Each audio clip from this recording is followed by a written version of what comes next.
যেই হুকুম আল্লাহ নবীদেরকে করছেন, যেই হুকুম আল্লাহ পৃথিবীর সমস্ত মানুষকে করছেন, যেই হুকুম আল্লাহ তাআলা ঈমানদারকেও করেছেন। তাহলে আমাদের জীবনে ভাইয়া তাকওয়া গুরুত্বপূর্ণ।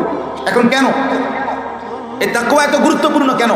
ভাত তরকারির জন্য না, দুনিয়ার জন্য না, দুনিয়ার জন্য না, আখিরাতের জন্য, পরকালের জন্য লাগবে। আগেই বলছি দুনিয়া এমনিই মিলে যায়। দুনিয়া অনুগত অবাধ্য কাফের বেঈমান মুশরিক সেজদা দোক বা না দোক, আল্লাহকে ডাকুক বা না ডাকুক, আল্লাহ সবাইকে খাইতে পড়তে দেয়।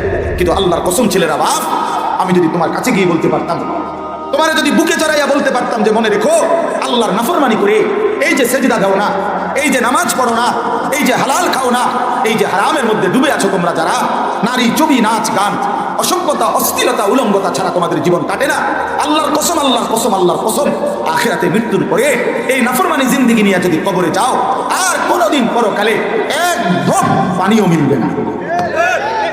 প্রিয় বন্ধু, বিশ্বাস করো।